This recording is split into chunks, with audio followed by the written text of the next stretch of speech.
Bismillahirrahmanirrahim. Assalamualaikum warahmatullahi wabarakatuh. Alhamdulillahirabbil alamin. Wassalatu wassalamu ala samsil mursalin wa qamarin nabiyyin muntahal arifin sayyidina Muhammadin wa ala alihi washabihi ajmain. Ilahi anta maksudi warido kamatlubi a'tini mahabbataka wa ma'rifataka. Kehadapan dan di hadapan ari silsilah thariqah qadian samadiyah mahad salaya. Wabil khusus guru agung kita Syekhuna wa mursidina fi hadda zaman Syekh Muhammad Abdul Ghasif Masluh Qaddaslah sirah al-Fatihah. A'udzu billahi minasyaitonir rajim. Bismillahirrahmanirrahim. Alhamdulillahirabbil alamin arrahmanir rahim maliki yaumiddin. Iyyaka na'budu wa iyyaka nasta'in ihdinas siratal mustaqim siratal ladzina an'amta 'alaihim ghairil maghdubi 'alaihim waladdallin. Ikhwan akhwat wabil khusus wakil tarkin yang hadir dalam kesempatan ini ada Kiai Haji Nur Fahim yang alhamdulillah saya pantau selalu istiqomah mengawal, membersamai acara manaqib online sedunia, al-mukarramun, asatidjah, para ikhwan ahwat, pecinta kesucian jiwa.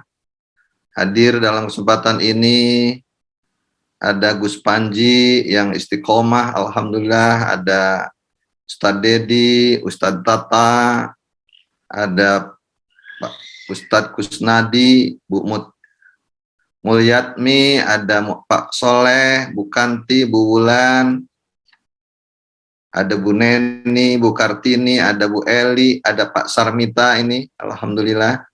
Juga ikhwan yang ada di luar negeri, ada Bu Wahyuni yang luar biasa. Tadi saya begitu hadir setelah saya sholat asar, saya masuk, beliau sudah standby bersama Umi Sahid, Bu Kartini yang di Amerika, dan para petugas manaqib yang baru saja melaksanakan tugas, juga organizer, penggagas, dan MOS ini, ada Teh Umi Sahid, Teh Susi.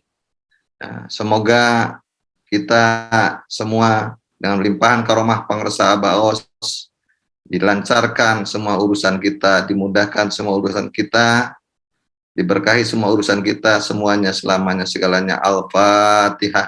A'udzubillahi minasyaitonirrajim. Bismillahirrahmanirrahim. Alhamdulillahirabbil alamin arrahmanirrahim maliki yaumiddin.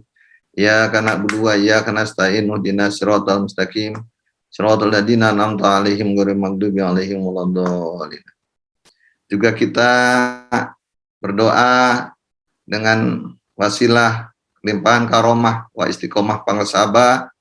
Semoga Teh Susi dan rombongan yang tampaknya sekarang ada di dalam perjalanan untuk menuju ke embarkasi ya. Polda.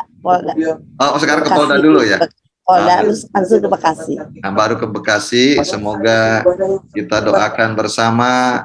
Semoga mereka semua diberikan kesehatan yang sempurna, dikuatkan fisik dan rohaninya, dimudahkan, dilancarkan dalam ibadahnya, kan hasil yang sukses, jadi haji yang mabrur dan mabrurah, dan haji jadi dan jadi haji. Jadi bukan haji jadi tapi jadi haji juga. Nah, haji yang tidak hanya syariat, juga haji tarekat dan haji hakikat. Al-Fatihah. A'udzubillahi minasyaitonirrajim. Bismillahirrahmanirrahim. Alhamdulillahirabbil alamin arrahmanir rahim maliki yaumiddin. Iyyaka na'budu wa iyyaka nasta'in ihdinas siratal mustaqim siratal ladzina an'amta 'alaihim ghairil maghdubi alaihim waladdallin. Ibu bapak, ikhwan akhwat semuanya, bulan lalu kalau nggak salah, atau pekan lalu saya juga lupa,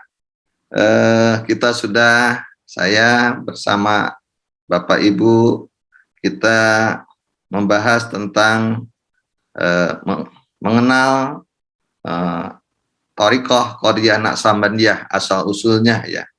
Nah, sekarang juga kita lanjutkan, ini juga kebetulan tadinya saya mau bicara yang lain, tapi kebetulan ini saya baru saja perjalanan dari Situbondo, dan saya juga di sana sekalian ziarah ke sebetulnya beberapa wali, salah satunya adalah Kiai As'ad, ya, Kiai As'ad di Asem Bagus. Nah, beliau juga adalah pengamal Thariqah Qadhiyah Naqsabandiyah, cuma lain jalur ya, lain jalur, nah gitu. Dan saya juga sempat ngobrol dengan beberapa ikhwan di sana. Jadi, dan saya perlu menyampaikan ini kayaknya dalam kesempatan ini dalam rangka supaya kita lebih syukur nikmat, lebih mensyukuri nikmat karunia bahwa kita dipertemukan oleh Allah Subhanahu wa taala dengan guru mursyid Thariqah Qadhiyah Naqsabandiyah Madsudalaya 38 dengan guru pembimbing Pangersabah Aos. Kenapa? Saya baru memahami juga dalam kesempatan ini bahwa kalau selama ini sering ada banyak kiai nyampaikan bahwa alhamdulillah dalam thariqah yang lain itu belum tentu kalau kita ibarat air itu telapak kaki itu basah. Tapi dalam thariqah Qadhiyah Naqsabandiyah Pondok Pesantren Suryalaya 38 di bawah guru bimbingan guru mursyid Pangersabah Aos, kita ini udah terbanjiri sampai lutut gitu, jadi sudah basah sampai lutut. Nah, ini saya lebih paham lagi, lebih meyakin lagi setelah saya diskusi dengan teman ikhwan yang ada di dalam TKN jalur lain. Jadi kalau terkait ini, maka kalau di dalam untuk kita beragama ada kata Rasul awaludin ma'rifatullah, ya ini juga sama. Jadi awalnya beragama, mula-mula agama adalah mengenal Allah harusnya. Nah, sekarang pun sama lah gitu. Jadi awal berthariqah Qadhiyah Naqsabandiyah Pondok Pesantren Suraya, maka kita harus makrifat terhadap amalan thariqahnya. Jadi kita dalam kesempatan ini akan coba diskusi tentang bermakrifat atau makrifat amalan thariqah Qadhiyah Naqsabandiyah Pondok Pesantren Suryalaya 38 atau makrifat amalan TKN PPS 38. Kenapa demikian? Jadi begitu susahnya kalau kita ini, waduh, luar biasa. Kenapa pantas Pangersabah menyebut bahwa memang kalau tidak salah menurut Pangersabah Aos juga itu diawali oleh Pangersabah Anom. Maka thariqah kita ini TKN Pondok Pesantren Suryalaya, bagusnya kita yang sudah digabungkan di bawah bimbingan Pangersabah Aos, Syekh Muhammad Abdul Ghaus sebelum masuk pada Sulsum adalah thariqah Qadhiyah Naqsabandiyah yang merupakan kajembaran Rahmaniyah. Nah, kemarin udah ada yang bahas kajembaran Rahmaniyah kalau nggak salah, yaitu yang betul-betul rahmatan lil alamin. Di tempat lain itu ibu bapak, dan ini banyak kesaksian, salah satunya para waktakin juga ada yang dia dulu pernah berthariqah TKN di tempat lain, tapi dia diberi petunjuk oleh gurunya bahwa suruh pindah ke TKN Pondok Pesantren Suryalaya. Memang berbeda. Nah, untuk mendapat talqin saja di tempat lain yang saya ngomong itu nggak bisa sekaligus, Bapak Ibu. Riyadohnya luar biasa. Di tempat di yang lain, misalnya riyadoh untuk sebelum kita mau minta dapat talqin harus kita meminta datang ke mursyid. Kita sebaliknya. Jangankan kata Pangersabah, orang yang tidak minta itu bukannya belum tentu tidak ingin, mungkin karena tidak tahu. Nah, tapi yang di tempat lain itu seperti itu pantesan. Jadi harus datang ke mursyid untuk meminta, juga harus misalnya mandi tobat ya. Jadi syaratkan mandi tobat dulu, sholat istighfar dulu 100 kali, sholat istihoroh, harus tidur miring, misalnya menghadap kiblat sambil bersolawat sampai tidur, harus puasa jiruh, puasa jiruh, puasa selama 41 hari. Nah, ini ada tuh Kiai Lukman kami itu pernah alami, dia dulu mendapat talqin tempat lain begitu, 41 hari. Nah, puasa jiruh itu puasa yang sambil menghindari makanan yang bernyawa gitu. Nah, kira-kira yang bernyawa itu walaupun itu nanti debat-tebal, tapi yang dimaksud mereka tuh kayak makanan-makanan yang dari ikan, telur, daging itu dihindari. Jadi harus kayak, kalau ini tuh apa istilahnya, vegetarian gitu, vegetarian. Nah baru itu bisa mendapatkan, setelah riado itu baru bisa mendapatkan talqin. Nah, kita enggak, coba itu yang paling mudah. Ini harus kita syukuri luar biasa. Yang penting kita syaratnya ambil wudhu, bahkan kadang-kadang kata Abah, ya karena orang yang tidak minta itu ditalkin itu belum tentu mereka tidak mau, mungkin karena tidak tahu. Kasihkan pada mereka. Bahkan Pangersa Abah nyuruh badal talkin buat mereka yang tidak sempat tahu atau bahkan sudah pulang duluan. Luar biasa. Jadi ini kejembaran rahmaniyah yang harus kita syukuri. Betul. Makanya itu baru satu ijazah talqin untuk mendapatkan zikir. Nah, zikir amalannya juga nanti lain, munajat seperti biasalah, Fatihah, sunni itu. Kemudian nanti zikir hobinya harus dibatasi sekian ribu dan sebagainya. Itu teknik amalan di tempat lain. Di tempat lain. Sama-sama teknik. Nah, baru ada Ikhwan yang kemarin itu tadi pagi ngobrol dengan saya itu banyak, dia baru ada 11 tahap untuk mendapatkan. Tahap pertama itu talqin. Untuk talqin ini seperti itu riadohnya. Belum lagi untuk dapat ijazah zikir yang lengkap. Zikir tadi 4 itu dulu. Zikir hobi. Baru nanti untuk dapat khotaman itu lain lagi. Dan yang saya luar biasa, alhamdulillah juga kita tidak, misalnya wasilahnya kan yang lain. Beliau itu misalnya bersandatnya kan ke Syekh Khalil Bangkalan, Syekhuna. Tapi mereka tidak punya sholawat Bani Hasyim. Sholawat Bani Hasyimnya diberikan ke kita, ke Abah Sepuh gitu kan, ke kita. Dan kita yang punya amalan itu ternyata. Mereka tidak diijazahkan gitu. Nah, alhamdulillah. Jadi ini luar biasa. Itu yang pertama, yang kenapa saya kira melatar belakang kita harus mengenal amalan apa. Supaya kita bisa dalam rangka menempuh keikhwanan. Abah Jagat sering membuka istilah keikhwanan itu sebetulnya kewalian. Kewalian itu apa? Kekasihnya gitu. Dalam mencapai derajat itu supaya lebih cepat. Kita tuh langsung dikasih saja.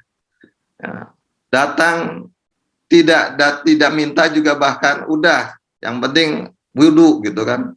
Setelah wudhu ya sudah, berikan hak talqin, ajarkan semuanya. Dan setelah ditalqin semuanya diijazahkan. Itu luar biasa, diborong, tergerak, terserah kita sekarang mau makan yang mana dulu. Kita tinggal nelan, kata Pangersa Abah. Luar biasa, ini yang dimaksud tinggal nelan itu. Nggak ada riadoh-riadoh yang memberatkan kita untuk mendapatkan hak talqin zikir ini. Dalam Thariqah Qonian sama dia, Pondok Pesantren Sudalaya di bawah guru Pangersa Abah Aos. Luar biasa. Ada beberapa, secara garis besar ada 8 amalan kita. Saya akan singkat saja ya, karena terima kasih Umi Zahid memberikan batasan waktu ya. Saya mencoba tidak lebih dari 19 menit kalau bisa ya. Nanti mudah-mudahan ya beda-beda dikit nggak apa-apa lah kira-kira gitu. Tapi tidak panjang, karena memang betul juga. Padahal saya juga sering memberikan penjelasan bahwa kalau orang mendengarkan ceramah itu paling fokus tuh 15 menit gitu. Setelah itu tuh nggak fokus itu sebetulnya. Sering berarti, tapi kadang-kadang kalau udah di depan ngomong itu kadang-kadang suka lupa gitu ya. Apa saja amalan kita, ya, secara garis besar nanti kita bisa urai satu-satu. Nah, karena metode amalannya juga sering ada beda yang tadi saya katakan. Nah, kita ini yang pertama, amalan yang harus kita lakukan dalam berthariqah Qonian As-Sambadiyah Sudalaya adalah jelas pintu utamanya adalah melewati pintu. Ya, pintunya adalah guru mursyid, yaitu talqin. Menanamkan kalimat inti la ilaha illallah dan ismu jad ke dalam qalbu kita, ke dalam ruh kita, ke dalam jasad kita. Mulai dari rambut, kulit, daging, tulang, sumsum, dan sari sumsum kita. Talqin, itu yang pertama. Yang kedua, zikir. Zikirnya kan kita pahami, yang kemarin udah jelaskan, kita ada 2 zikir, karena kita merupakan thariqah gabungan dari 2 thariqah besar, yaitu zikir jahar atau zikir nafi isbat, kalimat la ilaha illallah, yang secara khusus sanadnya melalui Sayyidina Ali karamallahu wajhah ke Rasulullah. Sedangkan yang kedua adalah zikir khafi, ismuzat. Ya, zikir ismuzat ya. Nah gitu, yang sanadnya dari Rasulullah ke kita melalui Sayyidina Abu Bakar Siddiq atau Sayyidina Abdullah radhiyallahu an. Nah, lalu yang ketiga khotaman. Khotaman yang sering dibaca ini mohon dipahami itu luar biasa. Pamungkas, khatam itu kan pamungkas. Jadi senjata pamungkas dicoba, doa-doa pamungkas yang luar biasa. Nah, tinggal nanti kita penekanannya di mana gitu ya. Saya supaya singkat aja dulu ya. Yang keempat, manakiban. Nah, ini salah satu kita. Ini sebagai jawiyah. Jawiyah dalam Thariqah Qadhiyah Naqsabandiyah maksudnya adalah jawiyahnya adalah majlis manakiban ini. Jawiyah. Nah, kemudian amalia harian. Nah, ini amalia harian yaitu sholat-sholat sunnah. Nah, ya. Kemudian yang keenam, dan ini tidak dimiliki kalau yang lain, ini yang ini hampir tidak ada di TKN yang lain maksud saya, yaitu 9 pilar peradaban dunia. Diambil dari tanbih. Nah, yang ada adalah dalam Thariqah Qadhiyah Naqsabandiyah Pondok Pesantren Suralaya. Ketujuh, hidmat. Kedelapan, suhbah. Ini amaliyah. Amaliyah dalam Thariqah Qadhiyah Naqsabandiyah Mahad Suralaya 38. Jadi, yang harus kita amalkan. Nah, ini ya sejauh mana kita taat, ittiba apa pada amaliyah-amaliyah yang dicontohkan guru mursyid ini, makin taat, makin kuat, makin mirip, maka perjalanan kita untuk menempuh keikhwanan itu akan lebih cepat tentunya ketimbang yang kita sering mampir-mampir, sering ditunda-tunda gitu kan gitu. Itu nanti makanya dalam berthariqah ini tidak bicara lama atau baru, tidak bicara senior junior, tapi tergantung tingkat kehusyuan, keseriusan dan apa namanya kedekatan hati kalau kita dengan guru mursyid. Ya, kalau makin dekat hatinya tersambung selalu robitoh, amaliyah-amaliyahnya, karena mengikuti amaliyah murid itu sama dengan robitoh sebetulnya itu, maka tingkat kewalian kita akan tercapai. Nah, contoh talqin yang pertama, talqin saya kira udah ngalami semua, saya kira itu mungkin tidak perlu dibahas panjang.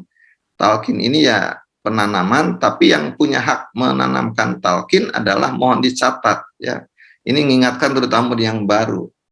Sekalipun ibu bapak misalnya ada yang hafal, ibu bapak tidak punya kewenangan untuk mentalkin, karena yang punya kewenangan mentalkin itu hakikatnya satu, itu guru mursyid. Wakil talkin sekalipun itu hanya diberikan hak untuk apa namanya semacam dipinjam mulutnya, perantara saja. Yang diberi lisensi ibaratnya kalau dalam usaha itu apa istilahnya? Sesuatu misalnya sebagai notaris lalu ada orang lain di sana bikin cabang itu apa? Franchise, franchise karena tapi lisensinya tetap di Guru Agung Pangsabah gitu ya. Nah, di Guru Agung Pangsabah. Nah, itu ya.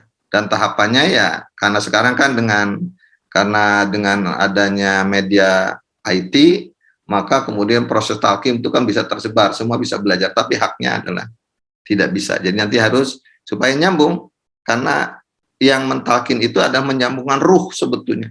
Bukan hanya mengucapkan mukadimah, lalu kemudian membimbing gerakan la ilaha illallah, zikir hobi, bukan hanya seperti itu, tapi perlu menyambungkan ruh. Jadi wakil talqin itu adalah yang dengan misalnya mukadimahnya itu dan mereka menyambungkan ruh murid, ruh yang mau ditalqin dengan ruh mursyid, ruh murid dengan supaya nyambung konek ke sana. Nah, ya itu. Saya kira, nah itu jadi nanti mungkin kita bahas satu-satu lah, karena waktunya kalau ini dibahas terlalu panjang ya. Jadi alhamdulillah ada 8 amalan. Thariqah Qadiyah Naqsabandiyah Ma'had Suryalaya ke-38, apa di bawah guru bimbingan 38, yaitu ada talqin, harus diawali dengan talqin. Yang mentalkin adalah guru mursyid atau dilakukan oleh wakilnya, yaitu wakil talqin. Lalu ada zikir yang harus diamalkan, kemudian ada khotaman yang harus diamalkan, ada manakiban yang harus diikuti, ada amaliyah harian, itu sholat-sholat sunnah mulai dari bangun tidur sampai dengan menjelang tidur. Kemudian ada 9 pilar peradaban dunia sebagai indikator akhlak, indikator adab yang harus dimiliki sebagai derajat keikhwanan, derajat kewalian sebetulnya. Dan kemudian hikmat itu yang sering kita dengar, ada hikmat maliyah, amaliyah, dan ilmiah. Dan yang ke-8 suhbah. Nah ini suhbah ini adalah, dalam rangka suhbah itu memang yang ideal ketemu dengan guru mursyid, tapi yang dimaksud untuk supaya kita tidak turun ke makom umum. Maka kalau tidak ketemu mursyid, kita harus sering hadir dalam majelis manakiban, baik dalam online maupun dalam misalnya yang offline. Kita juga harus sering ketemu dengan ikhwan, sering dengan sama ikhwan untuk updating. Karena banyak kadang-kadang amaliyah-amaliyah yang diperbaharui dan kemudian dilupakan atau bisa lupa. Itu saja, nanti dalam kesempatan lain saya ingin membahas satu persatu, mudah-mudahan tidak terlupa, supaya lebih dalam tentang semuanya. Dan kalau syukur-syukur udah dibahas yang lain, kan tidak perlu dibahas. Saya kira itu, semoga dengan wasilah karomah wa istiqomah pangarsa Abah, kita semua diberikan kekuatan dan kemauan serta kemampuan untuk bisa terus mengamalkan, melestarikan dan mengamankan amalan-amalan ajaran Thariqah Qadiyah Naqsabandiyah Ma'had Suryalaya. Al-Fatihah. A'udzubillahi minasyaitonir rajim. Bismillahirrahmanirrahim. Alhamdulillahirabbil alamin arrahmanir rahim maliki yaumiddin. Iyyaka na'budu wa iyyaka nasta'in ihdinas siratal mustaqim. Siratal ladzina an'amta 'alaihim ghairil maghdubi 'alaihim waladdallin. Assalamualaikum warahmatullahi wabarakatuh.